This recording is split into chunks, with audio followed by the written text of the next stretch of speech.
और जंग के बीच मिडिल ईस्ट में इजराइल के दुश्मनों की अमेरिका ने घेराबंदी तेज कर दी है। भूमध्य सागर और लाल सागर में अमेरिका की बड़ी तैनाती। भूमध्य सागर में एक और विमान वाहक पोत की तैनाती। यूएसएस ड्वाइट डी आइजनहावर तैनात किया गया। यूएसएस बाटन एआरजी की लाल सागर में तैनाती। ईरान की धमकियों के बीच ये तैनाती की गई है। यूएसएस ग्रिवली और यूएसएस मेसन की पहले से ही तैनाती वहां है।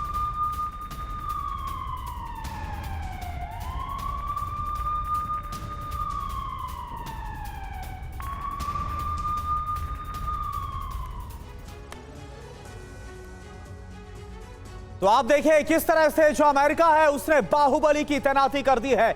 और इसका मतलब क्या, तैनात क्या किया गया है यह आप जानिए। क्या क्या तैनाती इस वक्त मिडिल ईस्ट में अमेरिका की नजर आ रही है। ग्राफिक्स के जरिए आपके सामने एक और विमान वाहक पोत तैनात किया गया। और कहां पर तैनात किया गया है? भूमध्य सागर मेडिटेरियन सी में यूएसएस ड्वाइट डी आइजनहावर को तैनात किया गया।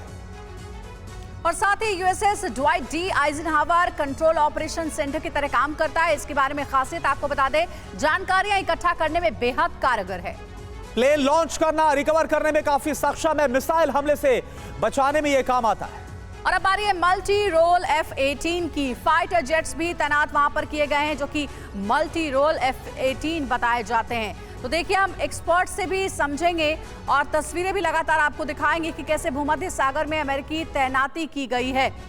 तस्वीरें देखिए, दिखा रहे हैं आपको भूमध्य सागर में ये अमेरिकी तैनाती। कहा जा रहा है कि ईरान की धमकियों के बीच अमेरिका ने अपनी तैनाती बढ़ा दी है। विमान वाहक भी देखिए तैनात किए गए हैं और पहले से भी तैनाती थी, लेकिन अब वो तैनाती को और मजबूत कर दिया गया है भूमध्य सागर में। तो अमेरिकी तैनाती बढ़ाने के मायने क्या है, अब हम ये जानेंगे। सबसे पहले स्टूडियो में जो हमारे साथ एक्सपर्ट्स मौजूद हैं उनसे आपका परिचय करा देते हैं। Major general SVP Singh sir है, रक्षा विश्लेषक। महेश सचदेव सर है, former ambassador. Sikandar Rizvi Middle ईस्ट मामलों के जानकार हैं। ये सभी हमारे साथ यहाँ पर स्टूडियो में मौजूद है। आप सभी का बहुत स्वागत है। सबसे पहले मिडिल ईस्ट मामलों के जानकार सिकंदर रिजवी साहब, मैं आपके पास आना चाहूंगी। हमने एक खबर भी लगातार दिखाई है कि भूमध्य सागर में अमेरिका ने अपनी तैनाती बढ़ा दी है। क्या ईरान की धमकियों से डरा हुआ है अमेरिका कि पहले से भी तैनाती थी कई वहां पर, उसके बाद भी तैनाती और बढ़ा दी गई है? जी, आपने जैसा कहा है और ये भी खबर भी आ रही है कि इराक के अंदर एक अमेरिकन बेस के ऊपर भी ड्रोन से हमला किया गया है। जाहिर है कि वो ईरानियन ड्रोन होगा क्योंकि ईरान अभी ड्रोन का प्रोडक्शन कर रहा है। उसने रशिया तक के भेजे थे जी। इसलिए हो सकता है और इसी वजह से ही कारण है कि अमेरिका प्रिपरेशन कर रहा है किसी भी इस तरह के कोई एक्शन की। और उसने भूमध्य सागर के अंदर अपना फ्लीट भेजी हुई है जिसके अंदर हॉर्नेट F-18 जैसे जेट है मल्टी रोल, और उनका इस्तेमाल कर सकता है। और रडार सिस्टम भी उनका काफ़ी लंबे रेंज का है, वो इराक या ईरान तक की नज़र उन पर रखी जा सकती है।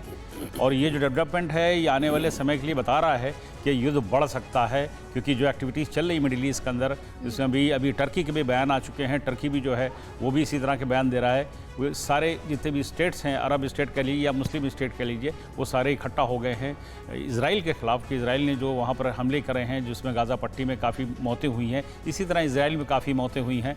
तो उसमें सारे इकट्ठा हो रहे हैं। उसमें बहुत बड़ा इंपॉर्टेंट रोल है अमेरिकन फोर्सेस का जो पहुंच गई हैं। ठीक है जी बिल्कुल। और देखिए सर, एक और बड़ी खबर आ रही है, इसका हम रुख कर रहे हैं। गाजा में भयानक बमबारी जारी है इजराइल की तरफ से। इजरायली सेना लगातार गाजा पट्टी पर बारूद बरसा रही है।